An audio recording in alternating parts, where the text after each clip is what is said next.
Goeiemôre, baie welkom by vandag se oordeenking. Kom ons buig net die hoofde saam in gebed. Here, mag U woord ons vandag voed. Amen.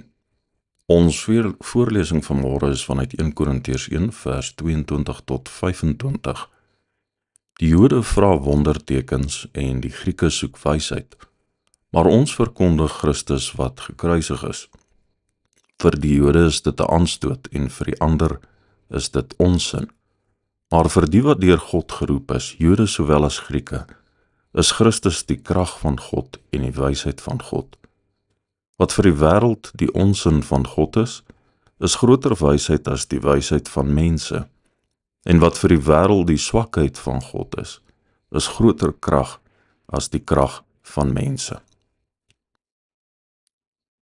Die boodskap wat ons verkondig is nie een van wonders en wysheid volgens menslike maatstaf nie. Dit is die boodskap van Christus wat gekruisig is. Beide Jood en Griek sal teleurgesteld staan as hulle die kruis van Christus in hul eie terme probeer evalueer. Vir die Jode sou die doen van wondertekens die gesag en krag van God verteenwoordig, en vir die Grieke aan die ander kant sou intellektuele vaardigheid soos filosofie die deurslag gee. Christus wat gekruisig is, blyk op die oog af gestroop te wees van beide wondertekens en wysheid.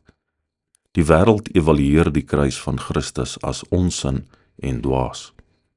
Die mense evaluasie hiervan is egter onbetroubaar, sê Paulus. Beide Jode en Grieke, wat deur God geroep is, kan daarvan getuig dat die kruis die krag en wysheid van God is, vir elkeen wat glo. Dit is net genade, dat redding nie volgens menslike terme en maatstawwe plaasvind nie, maar volgens die terme wat God in krag en wysheid bepaal het, deur Christus wat gekruisig is. Deur die offerlam het almal 'n gelyke en 'n regverdige toegang tot die redding van God. Here Jesus, U is die krag en die wysheid van God tot redding.